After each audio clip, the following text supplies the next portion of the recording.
Everyone, this is Gleed and I am going to be reviewing the Everton vs Manchester United game.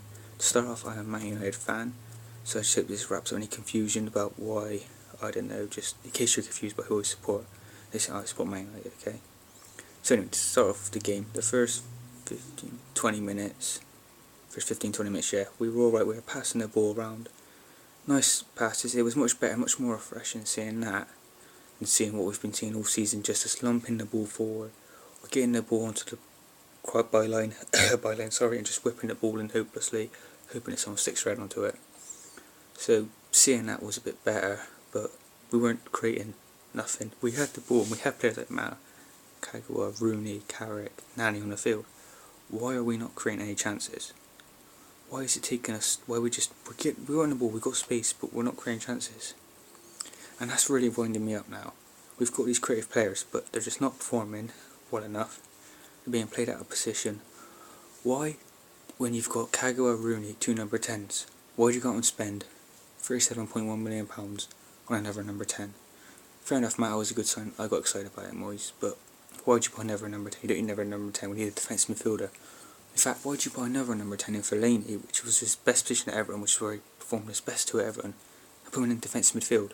I mean, come on, you've worked with this guy for how long? You bought him to Everton, and suddenly you want to use him as a defensive midfielder when you've lost him for his whole time at United, well, not United, Everton, as an attacking midfielder. And I can remember you quoted a couple of seasons ago saying his best position was in attacking midfield. So why are you playing defensive midfield then? But we'll talk about that in a sec. We'll talk about the game. So the first 15-20 minutes, we were passing the ball around nicely. We just weren't creating enough. We just weren't creating enough chances. We weren't getting that real breakthrough chance. Then Jones just, I don't even know, he just falls over and just handballs it, or hits his hand. It wasn't really close enough to say why Jones couldn't get his hand out of the way. His hand was up, so it's clearly a penalty, and they scored from it. Bain's got a great record against scoring penalties, so it was pretty obvious he was always going to score. And then they got the second. From the first goal, Everton, it lifted them. They were not too great until that goal.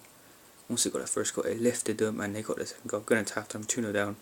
We had to score in the first 15 minutes of that second half to stand a chance of getting at least a point.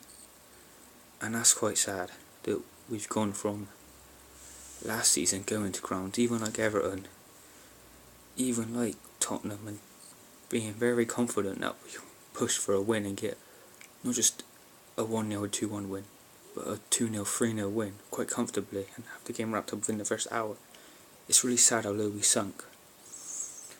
But in general, the way we passed the ball around, it was good, but we didn't create enough.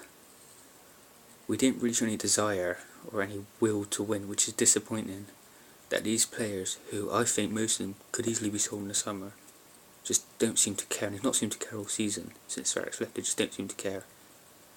And David Moyes as well himself didn't help again. Once again, he's not really using players to their best, playing them in their best positions. Kagawa, Mata, Rooney all start. Rooney plays up top. Okay, fair enough. He can play in the 10 role. He can play in midfield. He can play on the wings if you're desperate. He can play up front. Fair enough. His best position is up front. He played there. Fair enough. You've got Kagawa, Mata. You've got Mata in the centre and Kagawa out wide. You've then bringing Mata out wide and put Kagawa in the centre. Why didn't you just start Valencia and put Nani on the other side and play those two wide and put Mata or Kagawa in the middle? Because Kagawa, he's had some good games on the left hand side, but he's not been very effective in his all United career playing on the left hand side. Since last season, we knew he had to play number 10 role. So I don't get why you're still playing him on this left hand side role. I don't get why as well in the summer, David Moyes, you say you're excited about using Kagawa. He's one of the players that really excites you. You can't wait to use him. You and Sir Alex were talking about him when you just took up the job, about how great he's going to be for United. And then you just either put him on the bench or put him on the left. Why'd you hype him up so much in the summer and then not use him in the correct position? Come on, what's wrong with you? That's basic. Just to think if you're going to hype someone up that much, you're going to use them in the correct position. Not play him out wide, just drop him onto the bench. Once it got to about the 80th minute mark, that was when it all just went. We just didn't seem to care at all anymore.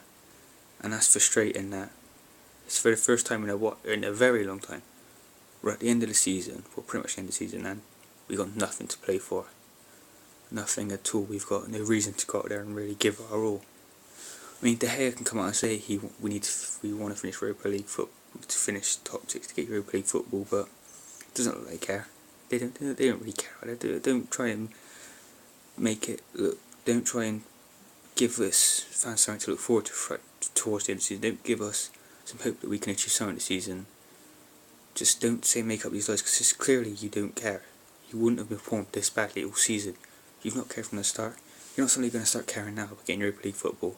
If you didn't care from the first game of the season, you're not going to suddenly start caring now. And that's not directly at De Gea, because he has worked hard, but it's at particular players in the team, and it's really disappointing.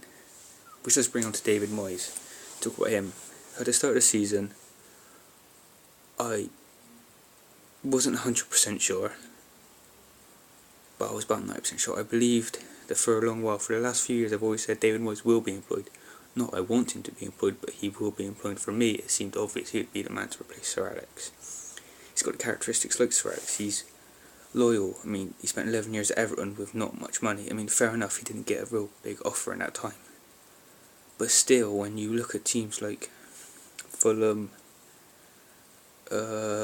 Spurs, Newcastle, who have spent more in his 11 years, that probably if David Moyes left Everton, probably that would have gave him a job.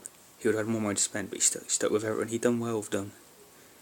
He didn't win a trophy though, and that was kind of a worrying point that he hadn't won a major. He won the league. He won the league Division 2, something like that, or it's not known as League 1 with Preston. But at the end of the day, that loads of managers have done that. Doesn't suddenly mean you deserve to manage Man United because you won that. Doesn't really create a winning mentality in you. But onto that, I did back him, and I thought he deserves at least a couple of seasons. The first season to really get used to the job, the second season to push on and win a title. But right now, it's not going that way. It hasn't gone to plan. When the season started, I thought, even when the summer is nearly up, I was thinking, right, we haven't signed no one, we haven't got rid of Deadwood, we're stuck with the same team last season. Other teams have improved their squad, in some cases quite drastically, and we are still got the same squad, and we don't look that strong because players are underperforming. But I thought, if we can still get top 4, then next season he can push on the transfer market and bring in some big names and really improve the squad. But with where we're going, who's going to join us? Tony Cruz, it's not happening at the end of the day. I know it seems like the way people are talking about it, the way his brother or cousin or someone came out and said he would like to move to Man United. It's not true. He's just using us as a scapegoat to get a bigger contract at Bayern Munich because he wants to be on the same wages as the likes of Goetze, Lam, Neuer. I'm just guessing players, by the way. Robin, Ribéry, those sort of 200 grand a week sort of wage, sort of bill, sort of thing. If you know what I mean, sorry for saying sort of so much. But on that as well, when you look at sorry, I just completely froze for a second. When you look at the other players who are being linked with Paul Pogba, not going to happen. Why would he leave a team that's going to win the Italian League, or pretty much going to win the Italian League this year? It's got a good squad, got some good young players, with a good manager who could really do well with them next few years. For a team that's under major transition, a team he left in 2012. Why would he want to come back? Honestly, why would he want to come back? I mean, Ferguson never gave him a chance. Ferguson was a great manager, so that sort of gave him bad blood between the pair of them. But Ferguson was still here. He may think, well, he's a great manager, it's a great team, they're doing well in the league, I might want to come back here. But now it's David Moyes in charge. He didn't end his time at Man United in a good way, so he's got a bit of bad blood within the club itself. And the fact we're not doing well, he's not going to come back. And with Real Madrid rumoured to be wanting to sign him, he's going to go at least stay at Juventus or go somewhere like that, or PSG maybe, go back to France. I don't honestly know. Be linked with Luke Shaw, he's a Chelsea fan. Chelsea do look interested in him, so he's going to go Chelsea. Coentrell, that could realistically happen because he's not playing at Real Madrid. He wants first team football, so there's a chance that we could sign him. But on that, I'm going to wrap up the video here because it's come up to 10 minutes. It's from my first video. But I'm going to end it with, I'm not fully Moyes out, I think he needs time in the summer to bring in a few players, and then we'll see what he's made of. But if by December, before January transfer window I should say, if we're not in the top four, if we're not looking like we've improved, if we haven't really bought in any trainers, transfers, sign-ins, sorry, I think he should go. He needs to go. He needs to be sacked. And that's how I'm going to end the video. So I'll leave you to think about that. Leave in the comments what you think about the game, what you thought about the game, what you think about Man United in general this season, and what you think about David Moyes. And I'll be back soon. So yeah, see ya. Bye.